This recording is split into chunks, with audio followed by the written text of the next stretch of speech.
તમને જે બતાવ્યું કે એનું પોઝિશન કેવી જોઈએ, બોલ લોડિંગ ક્યાં હોવું જોઈએ, બોલનો આપણે નાખીએ કે હાથ કેટલો સાઈડ આમ બોડી ક્રોસ કેટલી કરવાની, એ બધું ધ્યાન રાખી ડ્રિલ્સ કરવી જ પડશે. એટલે એ તમે લોકો બેઝિક વસ્તુ જ્યાં સુધી નહીં કરો, સેમ બોલિંગમાં છે એવું સેમ બેટિંગમાં આવશે. બેટિંગમાં કેવું કે તમને ડ્રિલ્સ કેમ કરાવીએ, આ સ્વિંગ કેમ કરાવીએ, ફોરવર્ડ ડિફેન્સ બોડી ક્રોસ થશે. આ ઓપન ચેસ્ટ હોય ને તમારી, તો બોલ તમારો સાઈડ ઓન ના થાય ત્યાં સુધી બોલ કંટ્રોલમાં ના રહે. એટલે બોડી સાઈડ ઓન થવી જરૂરી છે. એટલી સાઈડ ઓન થઈને બોલ નાખશો તો તમને લાઈન લેન તમારે જ્યાં નાખવો છે ત્યાં બોલ જશે.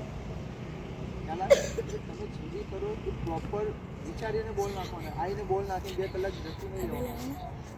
તમને કીધું કે આ વસ્તુ કરવાની તો પહેલાં એને બોલ હારાય મૂકી દેવા તો નહીં કોમ આવશે. નોન બોલિંગ એન્ડ પડી જાય તારો એટલે તને બોલિંગમાં સ્પીડ જ નહીં આવે, અને જ્યાં નાખો છે ત્યાં નહીં પડે. તને કીધું હોય કે જમ્પ કરીને નોન બોલિંગ આ ટાઈટ રાખીને એને પછી એક સાથે નીચે લાવ. તું તો બોલ અહીંયા જમ્પ કરીને આ તરત નીચે લાવી દે, આ હાથ અહીંયા નહીં આવે, સ્પીડ જ નહીં આવે બોલ નાખવામાં.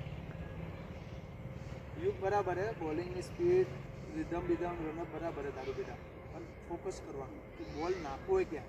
તમે બોલ નાખવા જાઓ એટલે બધા કોઈ જ વિચારતું નથી કે બોલ ક્યાં નાખવો હોય. બસ તમે રમતા બેટ્સમેન રમે છે તો તમે જુઓ કે મારે આ જગ્યાએ બોલ રમવાનો, ટાર્ગેટ તો બનાવો કે મારે આ જગ્યાએ બોલ નાખવો છે, તો એ જગ્યાએ નાખવા માટે પછી તમે ત્યાં પહોંચશો. બાકી વિચારશો નહીં તો ત્યાં જશો જ નહીં. કોઈ બી વસ્તુ વિચારવી પડે ને કે આ રસ્તે જવું હોય આપણે, પછી બોલ નાખવા માટે વિચારું કે આ સ્ટમ્પ છે, આ અહીંયા ઊભો હોય બેટ્સમેન, તો મારે આ જગ્યાએ બોલ નાખવો. તમે એને વિચારો તો એના નજીક જશો. આપણે વિચારે આપણે કશું નહીં. તારે રમતું હોય તો તને ખ્યાલ હોવું જોઈએ કે બેટ્સમેન અહીંયા રમે છે તો ઓફ સ્ટમ્પ પકડીને ત્યાં બોલ નાખવાનો, ઉપર ટ્રાય કરાવવાનો.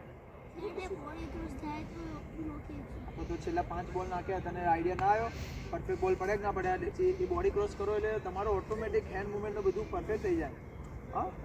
એ કરવું જરૂરી છે. તારે બી તું વધારે પડતું આમ સાઈડમાં ના જતો રહે. નોર્મલ આ સાઈડમાં થાય ઓકે બેટા. અને સીધો હાથ લાઈન આ રિલીઝ થવું જોઈએ સીધું, બરાબર. જે બી નાખો વિચારીને. તું ખાસ તારો નોન બોલિંગ એન્ડ બહુ પડી જાય બેટા, તું એના પર ફોકસ કર. તું અહીંયા રહી અને પછી જમ્પ કરીને આ એક્શન કરી આ ફિનિશ પર એક સાથે રોટેશન થવું જોઈએ આ બંનેનું એક સાથે, બરાબર. આ જલ્દી આવી જાય નીચે તો સ્પીડ જ નહીં આવે અને બોલ સીધા આમ કરીને છૂટી જશે.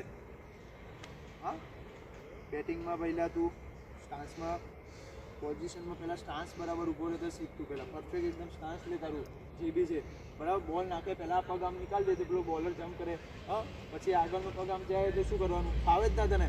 તું જે બી ઊભો રહે, આ સફળ થવું હોય તો બી આમ રેડી ઊભો રહે, પછી એક જ વાર મુવમેન્ટ થવું જોઈએ બેટા રમવા જાય તારે. અને થોડુંક અંદરથી ખુલીને રમ, ગભરાઈ નહીં રમવાનું, થોડુંક ક્વિક રહે. આમ બોલ નાખે થોડું જજમેન્ટ ના હાથે થોડુંક ક્વિક રહો. આ લોકોની સ્પીડમાં તો તું રમી જ શકે ને. હવે બોલ શોર્ટ પડે તરત લઈને ફરી જવાનું ભાઈ, બરાબર. અને બેટિંગ સારી હોય, વેલ કેપ, કીપિંગ બેટિંગ બંને સારું. શું કીધું, પેસ બોલરનો જે બી બોલ આવે તને આમ આગળ જતો રહે તું અને પછી ત્યાંથી ફ્લિક કરે. પેસ બોલરમાં આગળ જઈને ફ્લિક કરે. પેસ બોલરમાં બોલને આપણા જોડે આવવા દેવો પડે. ફ્લિક રમવી હોય, મિડ વિકેટ ક્યાં બી રમવું હોય, જેટલું બને ને બોલને તું આવવા દે તો કંટ્રોલમાં રમાય. તારે જ્યાં રમવું હોય ત્યાં તું રમી શકશે. બોડી જોડે બોલ આવવા દો બેટિંગમાં તો આપણે કંટ્રોલમાં રહેવાય.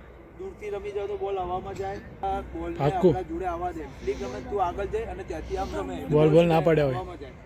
એ જ વસ્તુ ઓના સિવાય બીજું નહીં પડ્યું કોઈ સ્ટમ્પ ને બમ તારી જોડે આવવા દીધો, મુવમેન્ટ વધારે ના કરે તો કંટ્રોલમાં રહે. કોનો બેટને નીચે બોલ પડે તું કેરબો કહો ચાલે, દૂર પાછળ પડે તું આમ જઈને આગળ રમે તો હવામાં જાય.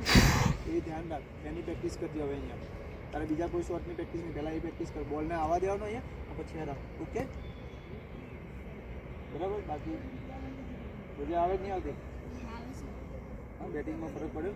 હજુ બી તો રેડી ઉપર થોડું આમ બેઝ બનાવીને પરફેક્ટ આમ થોડું ક્વિક લે. લેઝી નહીં ઊભું રહેવાનું.